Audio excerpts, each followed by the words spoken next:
عربي، انګلیش، اردو. عمر ته چې کوم دی عمر ته دی ایج ته په عربۍ کې عمر وایي. عربۍ کې عمر وایي، انګلیش کې ایج، دغه شان اردو کې هم عمر وایي. طفل ماشوم ته وایي، طفل ماشوم، طفل. چیلډ انګلیش کې چیلډ ورته وایي. بچه ورته په اردو کې وایي بچه. طفوله چې دی طفوله دا ماشومتوب ته وایي، طفوله ماشومتوب ته. چیلډهوډ ورته انګلیش کې وایي چیلډهوډ، بچپن ورته اردو کې وایي.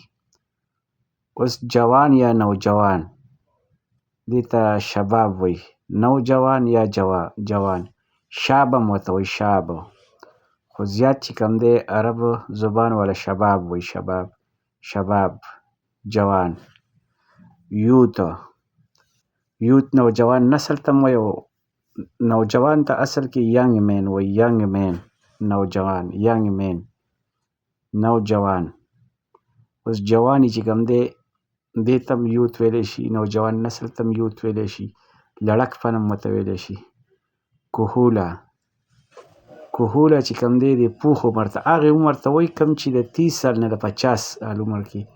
موږ پښتو کې سړی ورته وایو که نه، سړی، یو بوډا سړی یو سړی، دغې ته کهوله وایي عربۍ کې.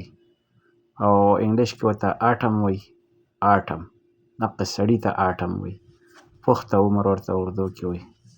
شیبه چې کوم دی شیبه بوډا ته وایي، شیبه بوډا، شیبه بوډا، ټیک ده.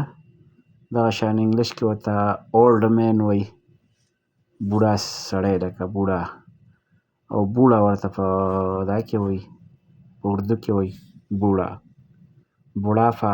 اوس شیخوخه، شیخوخه چې کوم دی دا بوډافه ته وایي، اولډ ایج چې کوم دی بوډافه. د کوم چې سړی بوډا وي که نه، بوډاتوب ته وایي شیخوخه، بوډاتوب، بوډاتوب ته شیخوخه وایي، اولډ ایج، بوډافه.